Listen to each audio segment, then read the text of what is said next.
The following is a special presentation of KATV. Live from the University of Arkansas at Little Rock, Channel 7 News is proud to present a Your Voice, Your Future town hall meeting.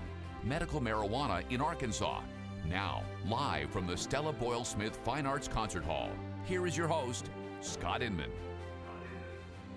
And good evening, everyone, and welcome to the campus of UALR. We appreciate you being with us tonight on our 7-2 or online if you're watching there on KATV.com. We are in the Stella Boyle Smith Concert Hall, and we thank UALR for giving us this place to host a very important Your Voice, Your Future town hall meeting about medical marijuana. And we should point out, too, that their willingness to offer this space in no way indicates their support or opposition to this potential ballot issue. As you know, in 2012, that ballot initiative failed that would have legalized medical marijuana. Now, in 2016, there is the likelihood, at least the possibility, that one, possibly two, and as we've learned today, maybe even three proposals that would legalize marijuana in some form will be on the 2016 ballot. So a very important issue to discuss tonight. We have a panel. We will introduce them momentarily. I'll also introduce you to my co-host, Channel 7's Beth Hunt. But before we get everything started, or as a way to kickstart it tonight, let's take a look at the issue Arkansas voters may be facing next November. Arkansas voters nearly legalized medical marijuana in 2012. Issue 5, which would have paved the way for medicinal use of marijuana, failed by a narrow margin, with 48.5% voting for it, 51.4% voting against it. Since that time, a number of groups have emerged to get their own version of legalized marijuana on the ballot. Arkansans for Compassionate Care, who you may have seen gathering signatures at festivals like Riverfest this year, had their proposal, the Arkansas Medical Cannabis Act, certified last summer. Since then, they've been gathering the more than 65,000 signatures they'll need to actually be on the ballot. A second group, Arkansas Calm, is backing a proposed constitutional amendment, the Arkansas Hemp and Marijuana Legalization Amendment. That ballot initiative was certified late last year, and its supporters, too, are busy gathering signatures.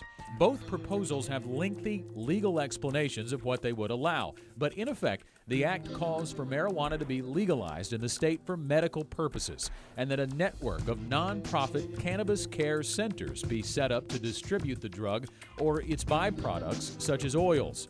It further states that people with a lack of access to those care centers should be allowed to grow a regulated amount of marijuana on their own. Patients using the drug would be required to obtain a license from the State Department of Health. The amendment, on the other hand, is more broad in what it would allow, suggesting that the, quote, cultivation, production, sale, possession, and use of cannabis and all products derived from cannabis be lawful. The amendment distinguishes between the regulation of marijuana and hemp, marijuana's less potent cousin, making both legal, but in the case of marijuana, would require a person to be 21 years old to get a license to cultivate and produce it. The amendment suggests that a license for doing so should not exceed $250 a year. And also, as we learned earlier today and reported in our earlier newscast, a third proposal will apparently be made by Little Rock attorney David Couch. He's the man, if you may remember, who sought to legalize alcohol in all 75 Arkansas counties in the last election. That proposal failed, but he acknowledged today that he would be pursuing a proposal on the ballot to legalize medical marijuana. All right, well, let's meet our panel for tonight. And we will begin to my immediate left, and ladies first, that's always a good thing to do. Melissa Fultz is the campaign director for Arkansans for Compassionate Care. Her group is sponsoring the 2016 Arkansas Medical Cannabis Act, which we will describe in more detail a little bit later. Her group has already collected thousands of signatures to get the act on next year's ballot. They have until July of next year to collect those signatures and get them certified. And to her left, Jerry Cox is the president of the Family Council Action Committee, which is a conservative education and research organization based in Little Rock. Mr. Cox founded the council back in 1989 and has spent the last 25 years leading the group, acting as their spokesperson, fundraiser, and lobbying on their behalf. The council has formally opposed past attempts to legalize medical marijuana. Robert L. Reed is the radio host of Cannabis News and Information, which launched in 2013, and which can be heard weekly on the web. He is the head of a small group in Van Buren County called Arkansans for Medical Cannabis. He says he's also the only registered cannabis lobbyist in Arkansas. He's been involved with trying to get marijuana legislation passed in the state since 2010. He is also a disabled veteran. And Dr. David E. Smith is a palliative care physician from Little Rock. He received his medical degree from the University of Missouri and a degree in bioethics from Trinity International University. He is board certified in internal medicine, cardiology, and palliative care medicine, and he'll tell us why he opposes the use of medical marijuana by his patients a little bit later as well. And I also want to take a moment, as promised earlier, to introduce my co-host for this evening, Channel 7's Beth Hunt. She is down with the audience tonight. Beth. Scott, thank you. And my job tonight is to make sure that the voices of those who are sitting here in the audience tonight are heard. A good crowd gathered here, and we were hoping for that. So we're happy to see so many faces, and we know that they have a lot of questions, so they will be coming up and joining me and asking the panel some of those questions, maybe even having just a few comments throughout the evening. We are also going to be checking in on social media, our Facebook page. We already have some Facebook responses from many of our viewers. We'll be talking about those if we have time. Also, we're asking people who are watching at home to follow us on Twitter and using the hashtag #YourVoiceYourFuture. Ask your questions via social media. Again, we want to make this very interactive. We're going to try to get in as many people as we can. Scott? All right, Beth, thanks. We will check back with you in just a few minutes. We also want to put a face on this issue tonight, and I recently had the chance to talk to 3 women, 2 who either use or have used some form of medical marijuana in the past, and 1 mother of a 4-year-old son who has spina bifida, who has a hope that if medical marijuana were to be legalized, that could be used to possibly stop his seizures. Take a listen to my interview with all 3. I was born with congenital hip dysplasia, which means I have a very shallow hip socket. What did you tell me when I asked you your range of pain on a scale of 0 to 10? When doctors ask me that, I have a really hard time because I don't have a concept of 0. Some days I'm curled up in bed days, and there's way too many of those days. And then there's days where I can get up for about 15 minutes and do a little around the house and then lay back down. And I went to visit my sister-in-law in Colorado and saw these green crosses and asked her what they were, and she said, dispensaries. What? I was a teacher for 23 years. I didn't know really anything about marijuana other than I looked down my nose at it and was against it. I saw a doctor, I got my license, I put it in a bag, and it stuck it under my bed, and it sat there for 2 weeks until it was one of the curl up in bed days. So I tried it, and within seconds, I was up. Is there any mood altering or mind altering that goes on with what you, in your experience, or what you took? Yes, I felt like it made me kind of stupid. It, you know, it did. I could tell I was smoking marijuana, but I was able to function. I don't know how to describe it. I was shocked. I went from curled up in bed, really upset because my medicine wasn't working, to I'm in the kitchen, cleaning the kitchen, having fun doing it, and in shock. And if I could have done a cartwheel, I would have. It completely removes the pain?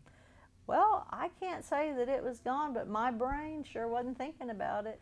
I realized it totally changed my life. It gave me a hope for a quality of life that I just didn't have. So when was the last time you used it? It's been years. Really? Yeah.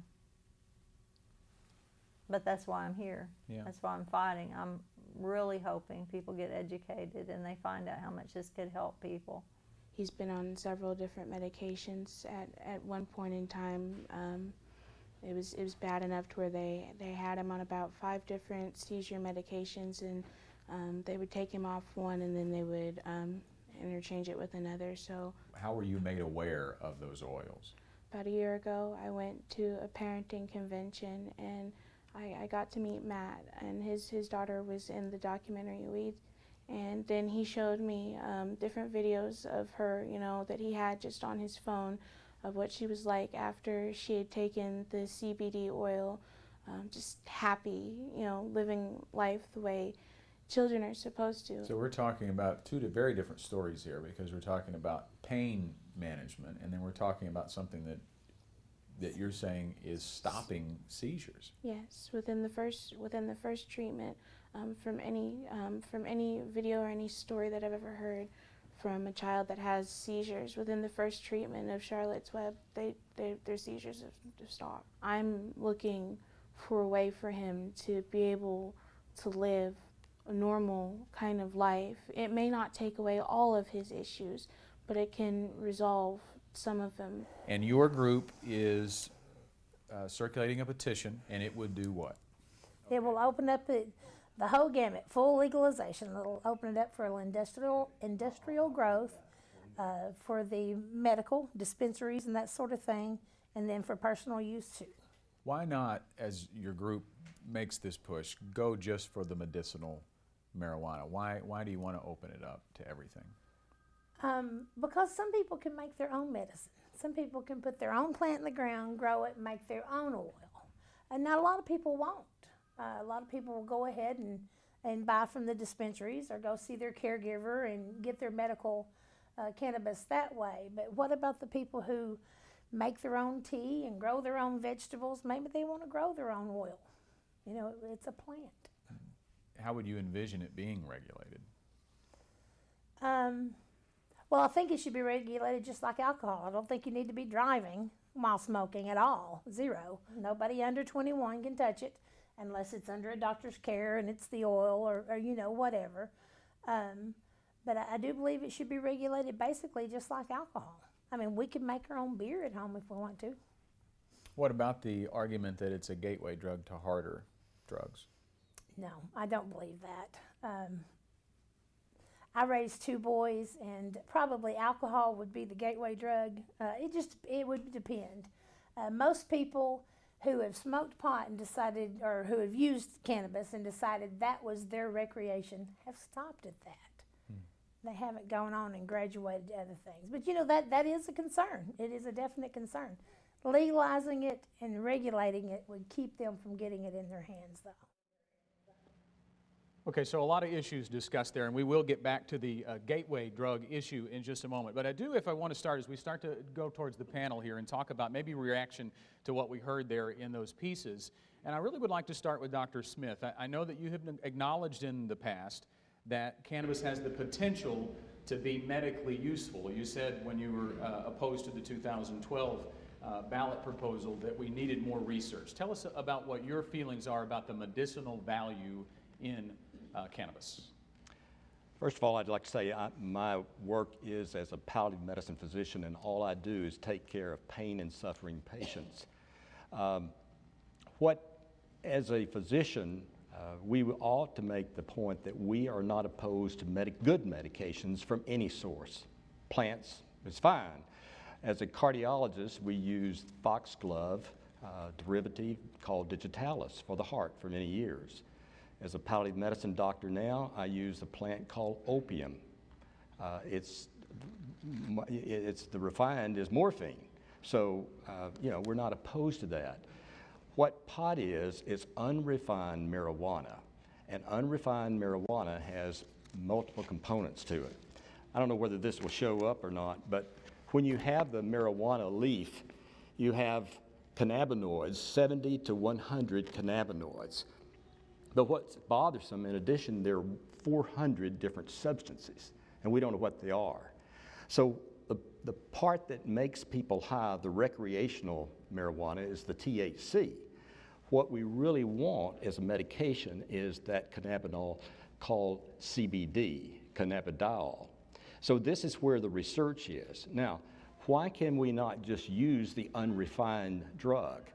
A good medication that's going to be approved by the Federal Drug Administration has to have a pure substance.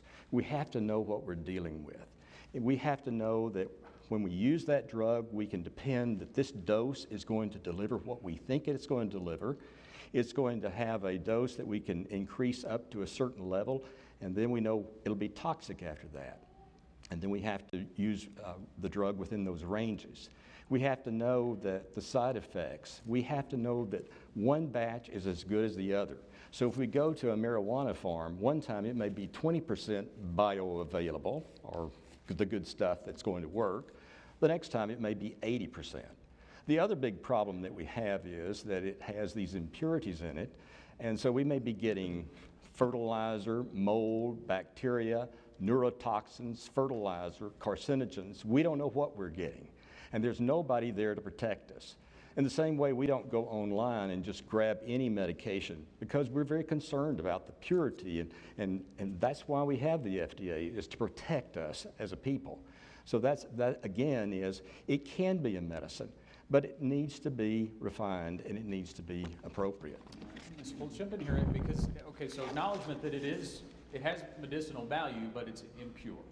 Okay, when he was talking about the impurities in it, in our initiative, it is very thorough. We are very strict about it has to be tested. You will know what levels of everything that's in it. It will be tested for impurities. It will be tested for fertilizer. It will be tested for mold. It will be tested for dust. It will be tested for bugs.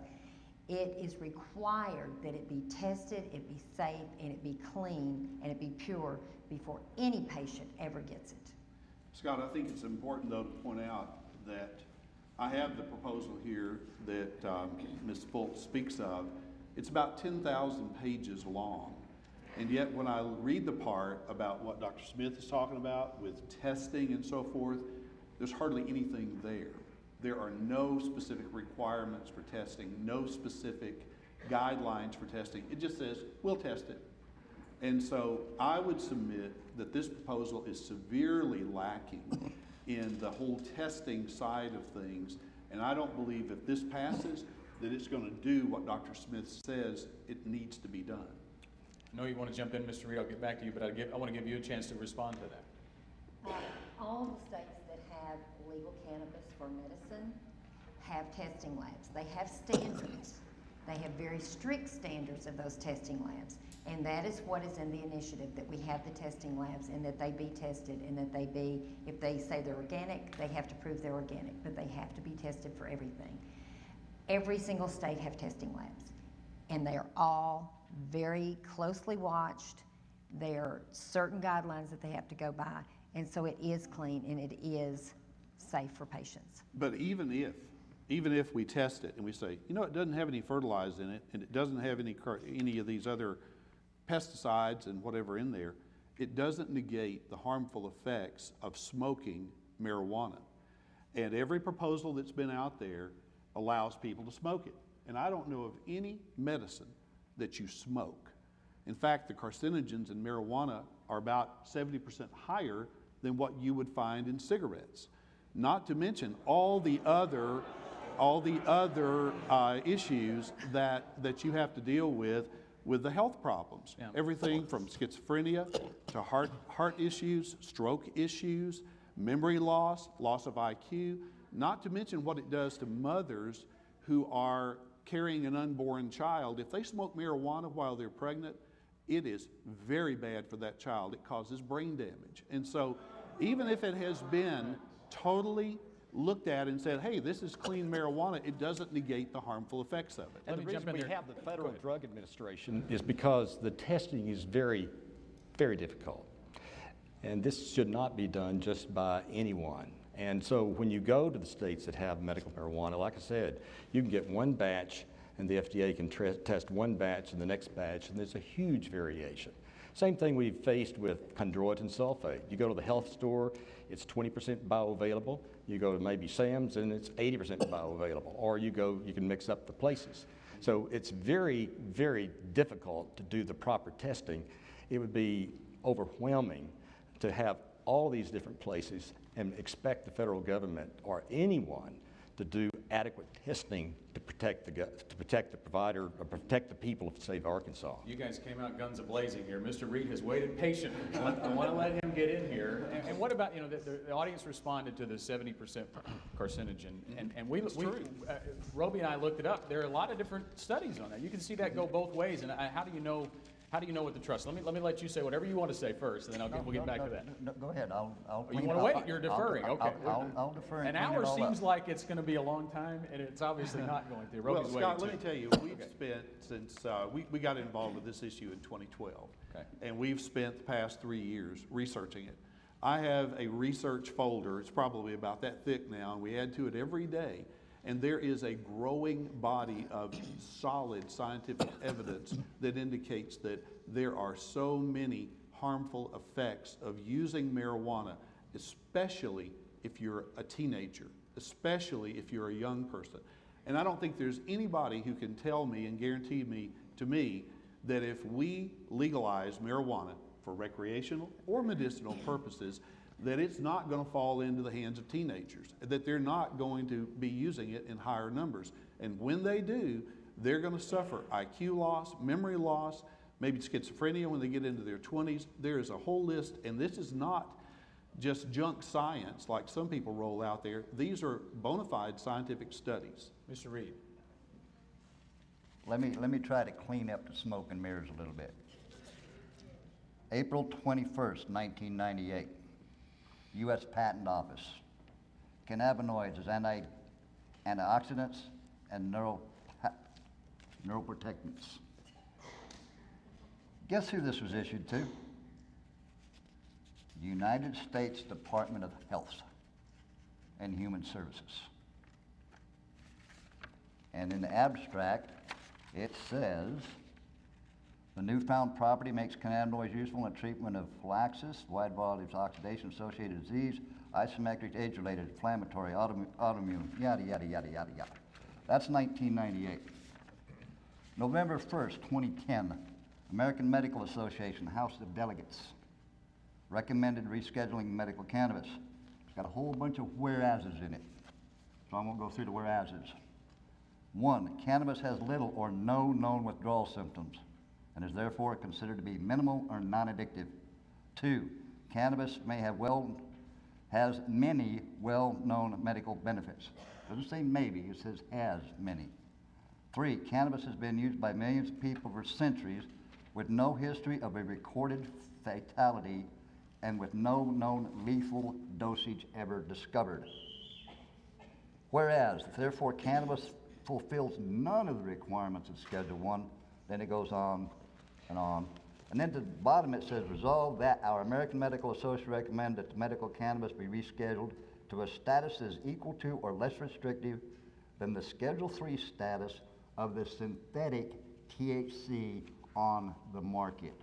So you can buy the synthetic compound, but you can't grow the plant in your backyard. Now, just a couple months ago, it wasn't even that long ago, the American Medical Association, Marijuana is Medicine, that's the title, the Journal of American Medical Association concludes, and this is June 23rd, 2015, marijuana, quote, is 100% a form of medicine. Researchers conclude in a bombshell series of reports released today by the Journal of American Medical Association. And what they did on that one is they went back and researched 47 peer reviews on the medical benefits of the plant. But you know, the problem with some of this is aged research. It does not give us a current refereed journals. So we have a lot of junk science out there. We have a lot of small studies that have not been critically analyzed. Statistically, small studies don't give you statistical significance. So unlike in cardiology where we have thousands of patients and we have randomized prospective studies with placebo control, this is a big problem that we have with any of these drugs that we're talking about. They have, when we're talking about a medication that I as a physician can use, that's FDA approved, that's what I have got to look at. That's what I'm going to be giving my patients to help them without harming them. I got to move on here. We're not going to get anywhere else in the show. We've got a lot of poll numbers that we want to release tonight too. Roby Brock has those for us, and he's our go-to guy when it comes to polling. What do you have first up? Well, we have surveyed 400 registered voters in Arkansas to find out their opinions about a variety of different aspects of marijuana, medical marijuana, and more recreational and other potential legal uses for marijuana. I think some of the arguments that you guys have made may influence public opinion one way or the other, so I'd sharpen your skills pretty good here. The first question we asked in our battery of questions about marijuana was a very open-ended one to these folks that we surveyed. Do you think the use of marijuana should be legal or illegal? Just a very open-ended for any type of purpose whatsoever. 42% felt that it should be legalized. 51% said it should be illegal. And 7% had no opinion or don't know. So a very small number of people have a strong opinion on marijuana in general. When we asked some of the people that answered why it should be legalized, we just asked them, what's the first word that comes to your mind? Some of the top answers were, it would help people, medical reasons, cancer was a word that popped up quite a bit. When we asked why you think that marijuana should remain illegal, some of the words that popped up were drugs, legal problems, and gateway. Those were some of the more prevalent responses that we got there. So again, there's about a 9-point difference in public opinion on this, which was similar to what we've seen in previous polling. We'll find out later on when we do a little bit more of these questions that when you sharpen those questions up a little bit more, you get some much different answers from some of the respondents. All right, in the interest of time, we were going to get reaction to those polls, but we're going to move on real quickly because we're way behind here. I do want to take an unscientific poll of the audience here, and based on your response already, I can probably see where this will go. How many of you, raise your hand if you believe that marijuana is a gateway drug? Okay, few people. Okay, here's what we want to let you hear. We did talk to a parent who did recently, as you may have seen on Channel 7 News, not that recently, actually lost his son. The CEO of one of the top investment firms in the country believes his son became addicted to prescription drugs after getting hooked on marijuana at a very early age. Now listen to what he has to say. Kurt Bradbury is the chief operating officer for Stevens, a powerful position, but he says he was powerless when it came to his son's drug addiction. His son Cameron started smoking marijuana when he was only 12 years old. Then, as a teenager and young adult, he was using drugs like LSD, heroin, and prescription narcotics. In 2010, Cameron Bradbury's struggle with addiction ended when he committed suicide. Bradbury says no amount of money or treatment could turn his son around. And while many would argue that marijuana is not a gateway drug, Bradbury believes for his son it was. My wife and I feel that it was certainly a gateway drug in the case of our son. And we also are aware and visited with the people at the Med Center about this, and they do brain imaging studies there with people that are addicted to marijuana and all that. We also feel that the younger you start marijuana, the worse it is on the development of your emotional status and of your IQ. And so, you know, I really don't care if you're a 60-year-old stoner and you want to smoke marijuana. I don't care, knock yourself out. But we as a society have got to recognize the younger you start, the worse it is for you. And if we legalize it, fine for the aging stoners, but we've got to do something for the kids. If we legalize it, the bargain that has to be made is it's got to at least be harder to get than a Budweiser. And right now, it's easier to get. Marijuana is easier to get in Little Rock, Arkansas for a 15-year-old, 14-year-old kid than a Budweiser. All right, so, and we've obviously heard lots of different opinions on some statistics already out there. Listen to this now. I found this on the National Institute on Drug Abuse. Use early in life could, quote, increase vulnerability for drug abuse and addiction to other substances of abuse later in life. And it can, quote, prime the brain for enhanced responses to other drugs. But it goes on to say, so can alcohol, so can nicotine. And then it says, quote, however, most people who use marijuana do not go on to use other harder substances. So there's both sides of the fence right there on one website. Ms. Foltz. My heart goes out to him. Yeah. Nobody wants to lose a child, but unfortunately, you want to blame something. As far as children using cannabis, I don't think anybody in this room or anywhere else wants to see a child use cannabis. Nobody does. People who want it for medicine, they're not stoners. They want relief from pain. They want relief from nausea. They would like to be healed. And there's been, and they were talking about studies. There may not be studies in the United States, but Israel has been researching and using cannabis since before the 70s. They have proven the health benefits for it. Like I said, nobody wants to see a child use it.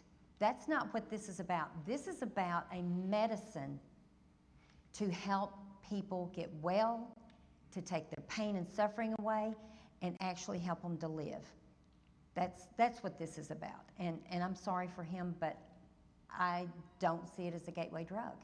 You know, if this were truly about medicine, then we'd be having a whole different discussion here. But take the state of Arizona, for example. They passed a medical marijuana measure. It's a lot like ours. It has all these diseases in there, but among them is chronic pain. Well, you know, a doctor can't prove if a person has a backache or not, and so they walk in, say, my back hurts, and if a doctor wants to take the low road, he writes them a note, not a prescription, mind you, and ours would not require prescriptions. It's a note from a doctor, and then that person takes that and they are guaranteed a marijuana card where they are able to purchase it, smoke it, and in many cases be able to grow their own. And so let me quote you a statistic. All right, then we're going to go down in Arizona.